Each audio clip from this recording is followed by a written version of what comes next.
Hi అండి, అందరూ ఎలా ఉన్నారు? ఈరోజు నేను చేపల పులుసు మరో వెరైటీ చెప్తున్నానండి.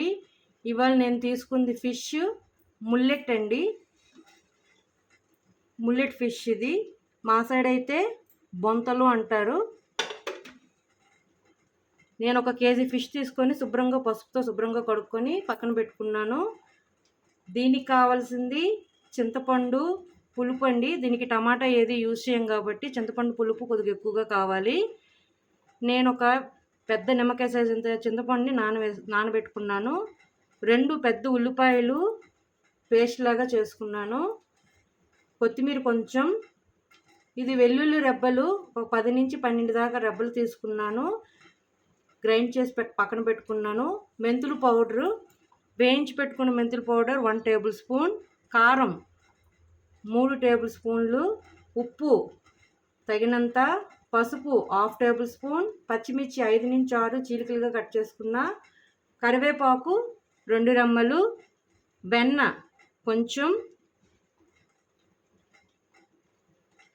ఆయిల్ సరిపడంత.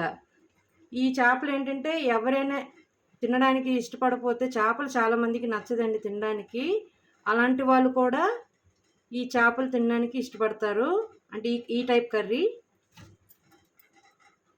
చూడండి. ఇప్పుడు ఈ చేపల్లో ఉప్పు,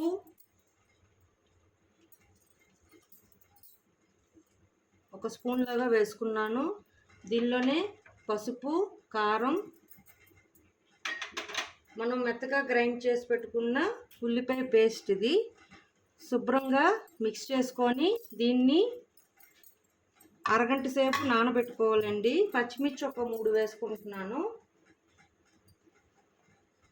ఆయిల్ కూడా వేసుకోవాలి, ఒక 2 టేబుల్ స్పూన్ లాగా వేసుకొని ఇవన్నీ మిక్స్ చేసి పక్కన పెట్టుకోవాలి ఒక 1/2 అవర్.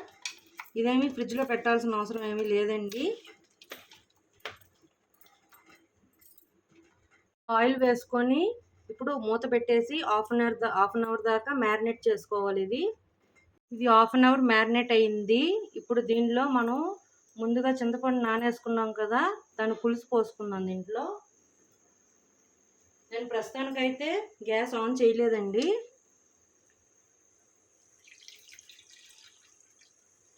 చూడండి, ఈ విధంగా పులుసు తీసుకొని నేను ఉంచుకున్నాను. చిక్కగా ఉంటే దీని టేస్ట్ బాగుంటుందండి. దీంట్లో ఏ ధనియాల పౌడర్ ఏది నేను యాడ్ చేయలేదు. ఇప్పుడు గ్యాస్ ఆన్ చేసుకుందాం.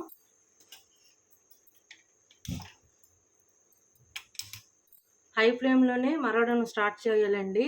అది మరుగుతున్నప్పుడు మిగతా ఏం వేసుకోవాలో మీకు చెప్తాను. వెల్లుల్లి పేస్టు, మెంతులు పౌడర్ వేసాను, కరివేపాకు, పచ్చిమిర్చి వేసాను.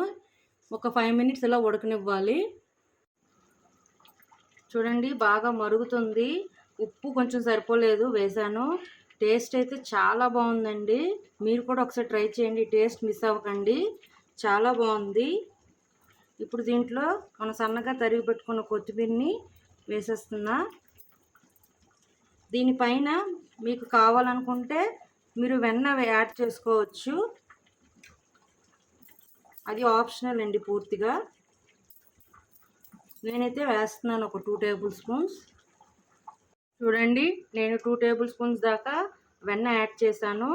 ఇంకొక 5 మినిట్స్ ఇలా మరగనివ్వాలి. మరగనిచ్చి గ్యాస్ ఆఫ్ చేసుకోవడమే. చేపల పులుసు రెడీ అయిపోయిందండి. ఇప్పుడు గ్యాస్ ఆఫ్ చేసుకొని సర్వింగ్ ప్లేట్లోకి తీసుకుందాం. చూడండి, ఇలా సర్వింగ్ ప్లేట్లోకి తీసుకున్నా. మీరు తప్పకుండా ఇది ట్రై చేయండి, చాలా టేస్టీగా ఉంది, చాలా బాగుంది. వేడి వేడి అన్నంతో చాలా బాగుంటుంది. మీకు నచ్చినట్లయితే like, share and subscribe it. Bye.